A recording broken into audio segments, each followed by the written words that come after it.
Voilà, bonjour toutes et à tous, vous êtes bien sur MC Ponus TV. Sur MC Ponus TV, donc je suis ici devant le palais de justice de Namur pour couvrir, essayer de vous faire informer par rapport à une activité qui m'a été convoquée, appelée d'urgence pour recouvrir et témoigner de l'injustice subie par deux femmes. Suivez le témoignage des manifestants ici au palais de justice de Namur. À tout de suite. Bonjour madame. Bonjour. Oui, bonjour. Et comment vous allez madame? Ça va, merci. Merci madame. Merci, je vous vois ici au palais de justice de Namur. Oui. Qu'est-ce que vous amenez ici à Namur madame? Bon, on vient ici pour accompagner une madame Anna Cecilia Eraso, qui vient qui suit un procès de divorce depuis longtemps. Elle est mariée avec un député assez fameux et pendant 2 mois, elle a établi un large procès de divorce sur lequel elle a démontré différentes violences psychologiques, patrimoniales, économiques et physiques. Donc tout ça, évidemment, c'est pas possible de faire face à quelqu'un qui a beaucoup de prestige contre la parole d'une femme qui a démontré aussi comment est-ce que ces abus savait travaillé pendant des années et que maintenant, malgré tout, et toutes les preuves et tout ce qu'elle a montré, c'est pas suffisant. Et aujourd'hui, vous craignez que la justice ne soit pas dit par rapport à son faveur? Bon, aujourd'hui, c'est un de beaucoup de sessions qu'elle avait suivies et pendant tous ces moments, il y avait beaucoup d'avocats qui ont suivi avec elle le procès, mais qu'elle abandonne. Donc, cette fois-ci, on espère que vraiment elle va pouvoir établir en avance dans son cas. D'accord. Voilà. Madame, moi, j'ai un peu de questions à vous poser. Je vous dis tout simplement bon courage dans votre manifestation. Bonjour. Voilà. Madame, je vous vois encore vous aussi ici au palais de justice de Namur. Qu'est-ce que vous pouvez parler de votre manifestation, madame? Yo soy por sostener a Ana, que él es víctima de suicidio de la justicia de su marido. Y yo soy CEO porque yo soy víctima de mi marido. Porque yo in Nederland ik heb ook hier 5 kinderen met een Belgische man ook. En de vader van mijn kinderen is daar samen met zijn advocaat en de sociale maatschappij van die rechtbank in Leuven. En de jeugdconsulent, ze hebben in 3 dagen, in 2012, ze hebben een verslag gemaakt, allemaal van mij, van leugens. Ze hebben mij beschuldigd dat ik had mijn kinderen mishandelen. Allemaal door leugens, met geen bewijzen. En de jeugdrechtbank van Leuven is mijn kinderen die vrijdag 7 december laten plaatsen. En sinds van die dag, van 7 december 2012, zijn mijn kinderen altijd geplaatst bij familie. En ik heb 8 advocaten gehad. Hier is geen enkele advocaat.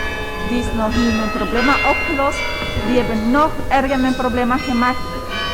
En die vader van mijn kinderen, hij wordt hier niet gestraft. Hij heeft alles gedaan. Hij heeft die justitie van zijn eigen land gebruiken tegen zijn wil. En ze hebben allemaal macht misbruiken. De papa, de sociale dienst, rechtbank en de advocaat. En zo ben ik al van 2012 al vechten voor mijn kinderen, maar ik krijg mijn kinderen nog niet. En als ik heb alles gedaan wat ze hebben me gevraagd, maar dat is nog nooit genoeg voor mij. Als vreemde vrouw, want ik ben hier ook een vreemde vrouw. Ik ben hier vreemde voor misbruiken en machtmisbruiken. Maar voor rechtvaardig, dan ben ik niet, dan ben ik al een vreemde vrouw. En dat is hier Belgische justitie. Zo is hier. Bonjour madame Béatrice. Bonjour. Comment vous allez? Ça va, ce matin on est là, on manifeste quoi. Voilà. Bonjour, On fait un sitting, on est manifeste. Voilà. Madame, je vous trouve ici au palais de la justice de Namur, et en plein jardin, en tout cas. Dans la cour. Dans la cour. Madame, pour quelle raison vous êtes là aujourd'hui, madame? Oui, donc aujourd'hui on est là avec d'autres copines. Donc je suis directrice de la l'ASBL Caravane pour la paix et la solidarité. On est là avec d'autres copines pour accompagner une de nous autres, une femme migrante qui passe au tribunal avec son mari. Nous voulons montrer qu'il faut une justice juste pour tout le monde. C'est dans le cadre des violences intrafamiliales. Mais vu que le jugement n'est pas encore tombé, on ne peut pas citer les noms des gens. Mais donc vraiment nous voulons marquer l'événement. Nous voulons dire que les femmes migrantes subissent une double violence. Une violence institutionnelle, une violence d'être migrante. Et ici vraiment c'est typique puisque c'est un couple mixte. Le mari est bien placé dans le gouvernement et la femme est d'origine latino. Et donc ça fait 20 ans qu'ils sont ensemble et ça ne va pas. Donc je ne cite pas les noms.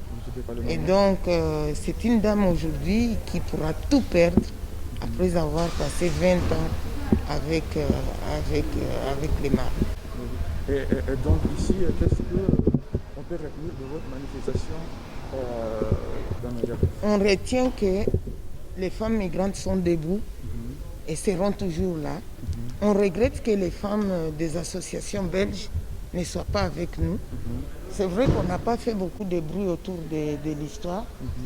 On n'a pas fait beaucoup de bruit puisqu'on avait peur que peut-être on puisse faire que ça puisse ne pas se passer. Puisqu'en faisant des bruits, et comme le mari est très puissant, Qu'est-ce que vous entendez par le mari est très puissant? Bon, je peux dire qu'il est député fédéral, par exemple. Donc, je ne le cache pas. Je ne vais pas citer de nom, mais il est député. Et la dame n'est rien, quoi. Elle a passé 20 ans à lui faire des pommes de terre, et ils ont 3 enfants, mais voilà. Et avec le côté, vous avez appelé des copines, vous demandez quoi à la justice belge? Nous demandons à la justice belge de faire attention à ça. Qu'il y a vraiment des violences terribles dans des foyers où il y a des femmes migrantes aussi. Oui. Et c'est un sujet que vous avez accompagné dans votre ASBL Oui, l'ASBL Caravane pour la paix et la solidarité lutte et dénonce toute forme de violence faite aux femmes et surtout la femme migrante. Oui. Est-ce que ces sujets-là d'aujourd'hui, dont vous défendez aujourd'hui, les droits, vous l'avez déjà accompagné dans votre ASBL? La dame, oui, elle est déjà venue dans mon ASBL. La première fois qu'on a pris l'avocat, c'était avec elle. Donc je l'accompagne depuis quelques temps. Mais ce qui est bien, il y a des associations de Bruxelles.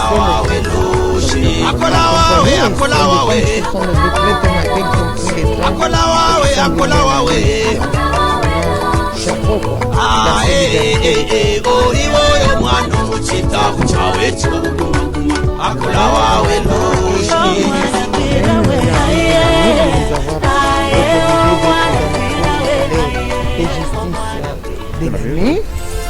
on remercie la police qui est là, qui nous accompagne, vraiment dans le cadre. On remercie,